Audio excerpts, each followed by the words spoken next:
২০২৪ সালের ৫ই আগস্ট এই একটি তারিখ বাংলাদেশের রাজনীতিতে নতুন এক অধ্যায়ের সূচনা করেছিল। ছাত্র জনতার রক্তক্ষয়ী গণ-অভ্যুত্থানের মধ্য দিয়ে অবসান ঘটে দীর্ঘ ফ্যাসিবাদী শাসনের। সেই আন্দোলনের গর্ভ থেকে জন্ম নেয় নতুন একটি রাজনৈতিক দল, যা জাতীয় নাগরিক পার্টি বা এনসিপি। তরুণ নেতৃত্ব, নতুন রাজনীতি, দুর্নীতিমুক্ত রাষ্ট্র, এমন অনেক প্রতিশ্রুতি নিয়ে যাত্রা শুরু করেছিল এই দলটি। কিন্তু আজ মাত্র এক বছরের মাথায় প্রশ্ন উঠেছে, এনসিপি কি পথ হারিয়েছে? পদত্যাগের এই হিড়িক কি বার্তা দিচ্ছে আমাদের? রাজনীতিতে এনসিপির ভবিষ্যৎ আসলে কি? ২০২৫ সালের ২৮শে ফেব্রুয়ারি আনুষ্ঠানিক যাত্রার পর থেকেই এনসিপি ছিল আলোচনার কেন্দ্রে। কিন্তু আলোচনার কারণ এখন বদলে গেছে। শুরুর দিকে আলোচনা ছিল আশার, আর এখন আলোচনা হচ্ছে পদত্যাগ, ভাঙন আর সংকট নিয়ে।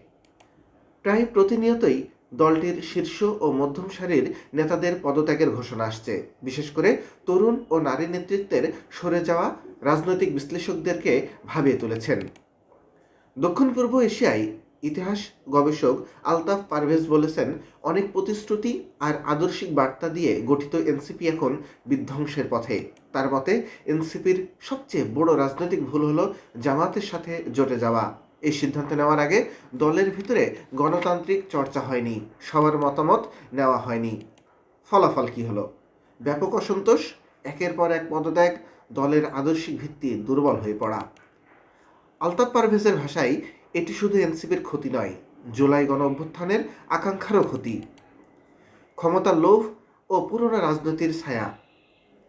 জাহাঙ্গীরনগর বিশ্ববিদ্যালয়ের সাবেক অধ্যাপক ডক্টর দিলারা চৌধুরী আরও কঠোরভাবে বিষয়টি দেখেছেন।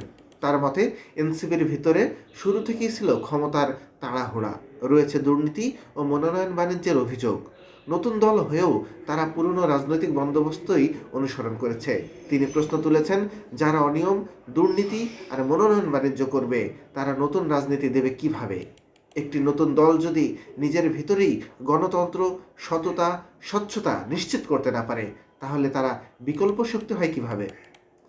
লেখক ও দার্শনিক বিশ্লেষক জাহিদুর রহমান বিষয়টিকে দেখেছেন একটু ভিন্নভাবে। তিনি বলেছেন, এনসিপিকে গণতন্ত্র চর্চা একেবারেই ছিল না এমন নয়, সমস্যাটা হয়েছে ফান্ডামেন্টাল জায়গাতে।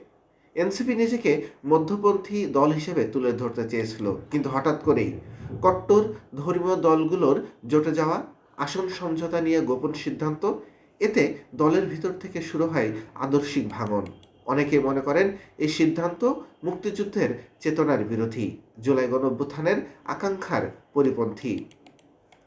জুলাই গণ-অভ্যুত্থানে নারীর ভূমিকা ছিল সবচেয়ে দৃশ্যমান। এনসিপিতেও নারী নেতৃত্ব ছিল শক্তিশালী ও সাহসী, কিন্তু আজ সেই নেতৃত্বে একে একে হারিয়ে যাচ্ছে।